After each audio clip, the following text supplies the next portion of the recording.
There comes a moment in every person's life when everything they've counted on disappears. The friends you thought would be there forever suddenly become silent. The family you believed would support you through anything turns their back. The partner you gave your heart to walks away. The job that defined you is gone. The money you thought would secure your future vanishes. And you stand there, alone, with nothing but the clothes on your back and the breath in your lungs. But let me tell you something profound that most people never understand until they reach this sacred place. This moment, this exact moment when you have no one but God, is not your ending, it's your beginning.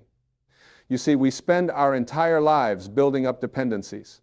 We become dependent on people's approval, on their validation, on their presence in our lives. We lean on circumstances, on money, on status, on titles, on possessions. We create these elaborate support systems that we convince ourselves are essential to our survival. And we never realize that all of these things, every single one of them, is temporary. They're like shadows that appear solid until you try to grab them, and your hand passes right through. But here's what happens when everything falls away. When there's no one to call, no one to lean on, no safety net beneath you. When your phone stops ringing and your inbox is empty, and you realize that all those people who said they'd be there forever have moved on with their lives, something remarkable begins to stir inside you. Something that was always there but got buried under layers and layers of external noise and distraction. It's your connection to the source of all creation. It's your direct line to the infinite intelligence that brought you into this world and sustains every beat of your heart. Most people run from this solitude. They panic. They desperately try to fill the void with anything they can find. New relationships, substances, endless distractions, television, social media, shopping, eating, anything to avoid sitting alone with themselves and facing that empty space. Because they think the empty space is the problem. They think being alone means being abandoned, being worthless, being unlovable. But they couldn't be more wrong. When you have no one but God, you're not alone. You're finally home. You're finally in the one place where real transformation can occur. Because as long as you're dependent on external things for your sense of peace, for your sense of worth, for your sense of security, you're a slave. You're a prisoner to circumstances beyond your control. You're constantly anxious, constantly worried about losing what you have or not getting what you want. Your happiness rises and falls like a boat on stormy seas, tossed by every wave of change. But when you lose everything, when it all gets stripped away and you're standing there with nothing, you have a choice. You can curse the darkness, or you can finally see the light that was always there but got obscured by all your stuff, all your attachments, all your dependencies. And that light, that eternal flame that burns within you, is your connection to the divine. It's the part of you that was never born and will never die. It's the consciousness that observes your thoughts, that experiences your experiences, that remains unchanging while everything around you changes. Let me share something with you. Every great spiritual teacher who ever walked this earth went through a period of absolute aloneness. They went into the desert, into the mountains, into the wilderness, away from society, away from comfort, away from all external support. And there, in that solitude, they found what they were looking for all along. They found that they were never separate from God. They found that the kingdom of heaven was within them. They found that they had access to infinite wisdom, infinite strength, infinite love, not from outside sources, but from the source itself that flows through them. You might be thinking, that's all very nice, but how does this help me pay my bills? How does this help me with my loneliness? How does this solve my practical problems? And here's where most people miss the entire point. When you align yourself with the source, when you tap into that infinite power within you, your outer world begins to reorganize itself. Not because you're manipulating it or controlling it, but because you're finally flowing with life instead of against it. Think about a river. When you're trying to swim upstream, fighting the current, depending on your own limited strength, you exhaust yourself and make very little progress. But when you surrender to the current, when you align yourself with the flow, suddenly you're carried effortlessly. Doors that were closed begin to open. Opportunities that you couldn't see before appear. People who are meant to be in your life show up at exactly the right time. Solutions to problems that seemed impossible become obvious. But none of this can happen until you let go, until you stop clinging, until you stop demanding that life look a certain way. When you have no one but God, You're being given the greatest gift imaginable. You're being given the opportunity to learn what real faith is. Not faith as an intellectual concept, not faith as something you talk about on Sunday mornings, but faith as a lived experience. Faith that says, even though I can't see the path ahead, even though every logical part of my mind is screaming in fear, I trust that I'm being guided. I trust that I'm being supported.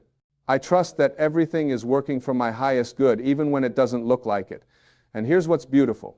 When you develop this kind of faith, this unshakable trust in the invisible support system of the universe, you become unstoppable.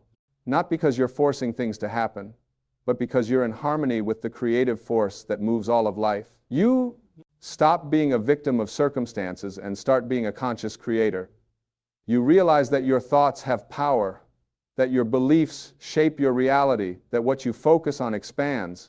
But you can't learn this lesson as long as you have backup plans, as long as you have people to rescue you, money to fall back on, comfortable distractions to numb yourself with. You'll keep operating from the old paradigm, the paradigm that says security comes from external things, that your worth is determined by what others think of you, that you need to control everything to be safe. And that paradigm is exhausting. It's a recipe for anxiety, depression, and chronic dissatisfaction. When everything falls away and you're stripped down to nothing, you're forced to confront the fundamental questions of existence. Who am I really? What is my purpose? What matters? And these aren't abstract philosophical questions. They're intensely practical. Because when you know who you are at your core, when you understand your true nature as a spiritual being having a human experience, you stop being affected by the temporary ups and downs of life. You develop an inner stability that can't be shaken by external circumstances. Let me tell you about the nature of God, the nature of this infinite intelligence that you're connecting with when you have no one else. It's not some bearded man in the sky judging your every move. It's not separate from you, up there while you're down here. It's the very essence of what you are. It's the life force that animates your body. It's the awareness that's reading these words right now. It's closer to you than your own breath. And it's infinitely abundant, infinitely loving, infinitely creative. When you tap into this source, you realize that lack is an illusion. Poverty is an illusion. Limitation is an illusion. Not because these things don't appear real in the physical world, but because they're not the ultimate truth. The ultimate truth is that you're connected to an infinite supply of everything you need. Not just material things, but love, wisdom, creativity, energy, peace, joy. Everything you've been seeking outside yourself is already within you, waiting to be accessed. But here's the catch. You can't access it from a place of desperation. You can't access it from a place of fear. You can't access it while you're still clinging to old patterns, old beliefs, old ways of being. You have to let go. You have to surrender. You have to trust. And that's terrifying for the ego, for the part of you that thinks it's in control, that thinks it knows what's best, that thinks it can figure everything out with its limited human mind. When you have no one but God, your ego is dying, and it fights back. It throws up all kinds of resistance. It tells you you're crazy for trusting something you can't see. It reminds you of every time you've been disappointed, every time things didn't work out, every time you were let down. It creates worst-case scenarios in your mind and convinces you they're inevitable. It keeps you stuck in fear, in doubt, in worry. But if you can sit with that discomfort, if you can allow the ego to have its tantrum without believing it, without acting on it, something shifts. The noise begins to quiet down. And in that silence, you hear the still, small voice within. The voice that's always been there, guiding you, loving you, supporting you. The voice that knows the way even when you don't. The voice that says, "Be still and know that I am God." This is not passive resignation. This is not sitting around waiting for some external force to save you. This is active faith. This is conscious co-creation. This is understanding that you're not separate from the creative power of the universe, you're an expression of it. And when you align your will with the will of the source, miracles become commonplace. Not miracles in the sense of violating natural law, but miracles in the sense of natural law, working for you instead of against you. You start to notice synchronicities. You think of someone and they call. You need information, and you randomly open a book to the exact page that has your answer. You're worried about money and an unexpected check arrives in the mail. You're looking for guidance, and you overhear a conversation that gives you exactly what you need. These aren't coincidences. These are confirmations that you're connected, that you're being supported, that you're not doing this alone. And as your faith grows stronger, as your connection becomes more conscious, you stop feeling like a victim of life and start feeling like a participant in a grand unfolding. You realize that everything that's happened to you, every loss, every disappointment, every heartbreak, was preparing you for this moment. It was stripping away the false to reveal the real. It was removing the obstacles to your awareness of love's presence, which is there all the time. When you have no one but God, you learn to love yourself. Not in a narcissistic way, but in a recognition of the divine within you. You stop looking for validation from others because you validate yourself. You stop waiting for permission to be happy because you give yourself permission. You stop postponing your joy until circumstances change because you find joy in the present moment, regardless of circumstances. This doesn't mean you become detached or cold or uncaring. In fact, the opposite happens. When you're connected to the source, you become more loving, more compassionate, more generous. But it comes from overflow, not from depletion. You're not giving to others hoping they'll give back to you.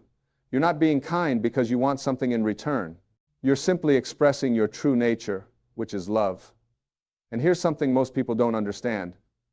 When you stop needing people, they start showing up in your life in healthier ways. When you stop being desperate for connection, you attract genuine connections.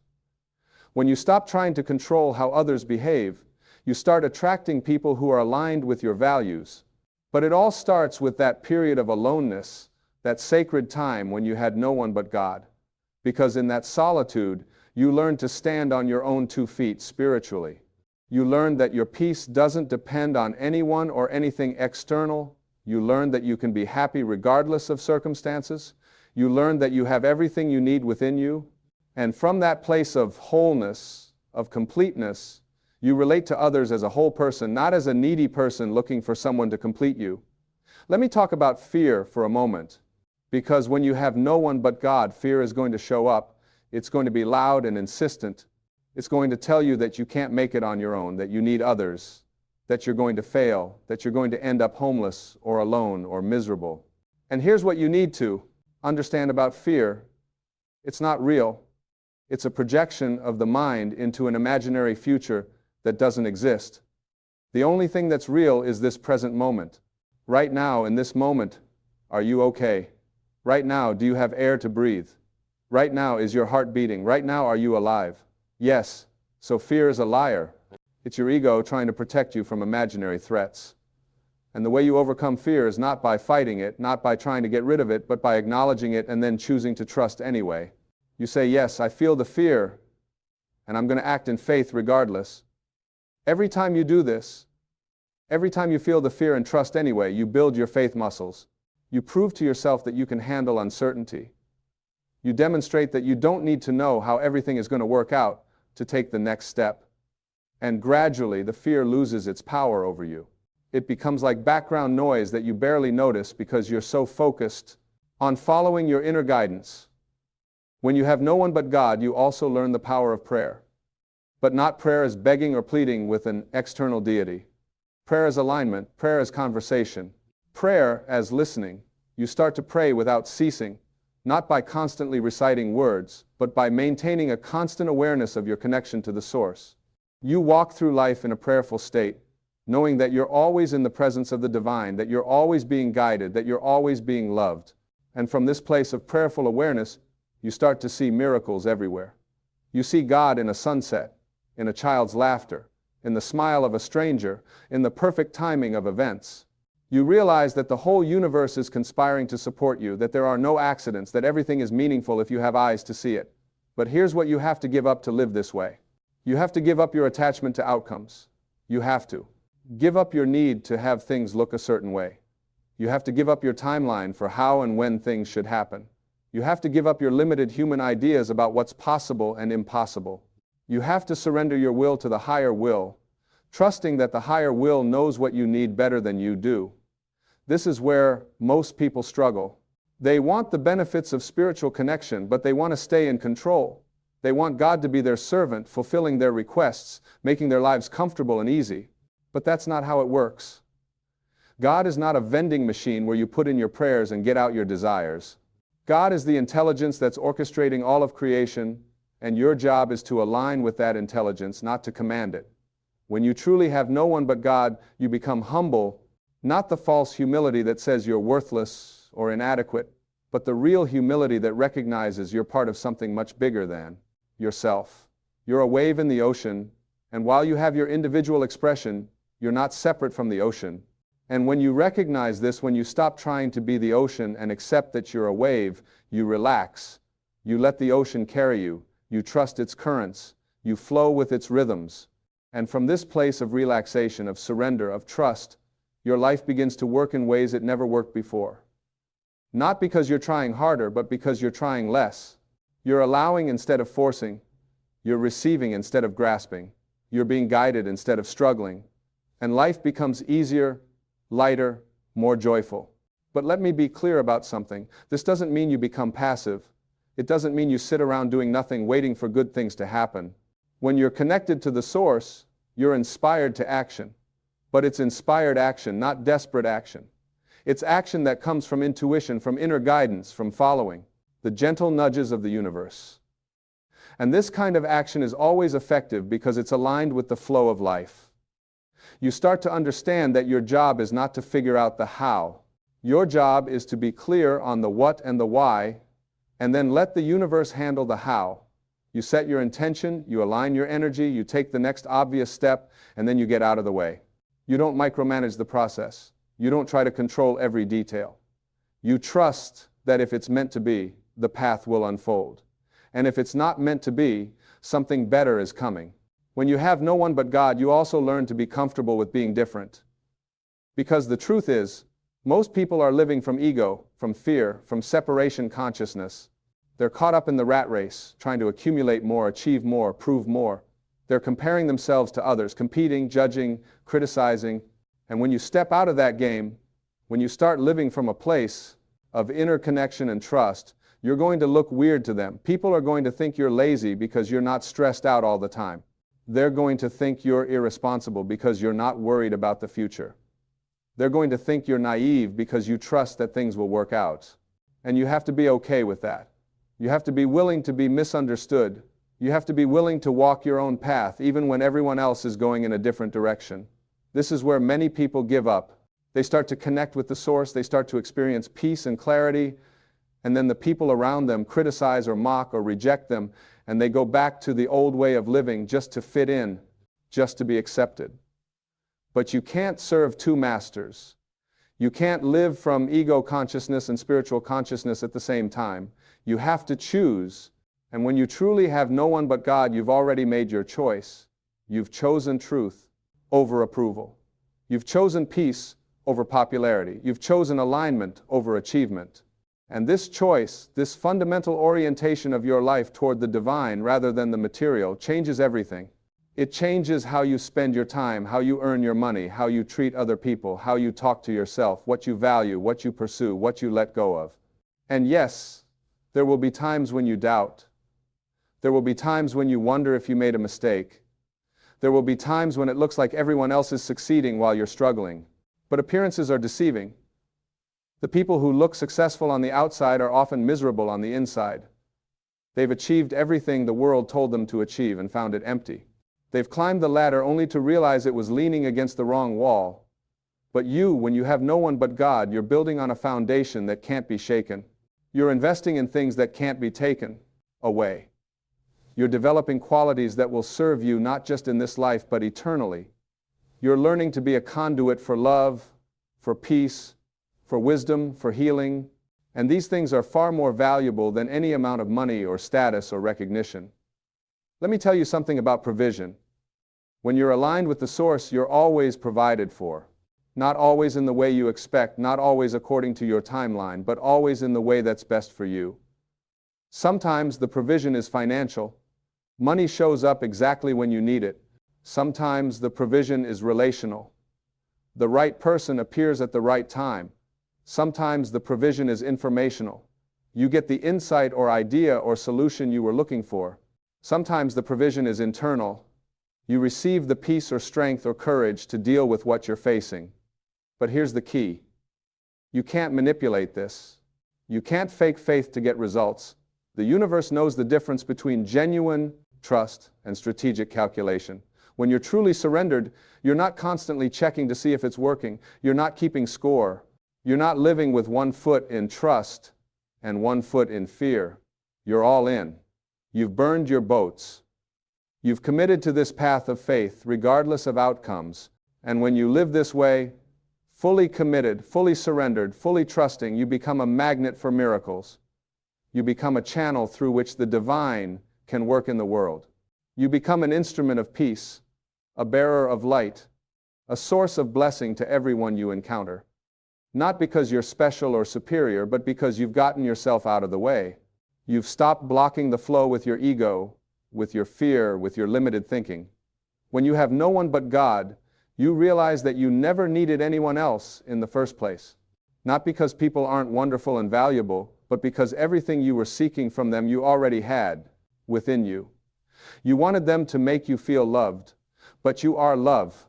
You wanted them to make you feel worthy, but you are worthy by virtue of being alive. You wanted them to give you security, but real security comes from knowing you're eternally connected to the source of all creation. And once you realize this, once you get this truth at a cellular level, you're free from neediness, free from codependency, free from the exhausting work of trying to manage other people's perceptions of you, free to be authentically yourself, free to express your gifts, free to follow your calling, free to live the life you were born to live. This is what happens when a man, when a woman, when any person has no one but God. They find everything. They find themselves. They find their purpose. They find their power. They find their peace. They find that what they were searching for in all the wrong places was inside them all along, waiting patiently to be recognized. So if you're in that place right now, if everything has fallen away and you feel like you're standing on the edge of an abyss with nothing to hold on to, let me tell you what's really happening. You're not falling. You're being lifted. You're not losing. You're being freed. You're not being abandoned. You're being invited into the most intimate relationship possible, a relationship with the divine essence that is your true nature. And this relationship, this connection, this union is what you were always meant to experience. Everything else, all the other relationships, all the achievements, all the possessions, they were just preparation for this moment. They were training wheels that had to come off so you could learn to ride on your own, or more accurately, so you could learn that you were never riding on your own, that you were always being carried by a love so vast, so infinite, so unconditional, that your human mind can't fully comprehend it. But you can feel it. In the silence, in the stillness, in the moments when you stop struggling and just breathe and allow and trust, you can feel it. It's there, always has been, always will be, waiting for you to remember, waiting for you to return, waiting for you to come home to yourself, to your source, to your God. And when you do, when you finally let go and let God, you'll look back on this time of having no one and you'll see it for what it really was. Not a curse, but a blessing. Not a punishment, but a gift. Not an ending, but a beginning. The beginning of your real life, the life you were always meant to live.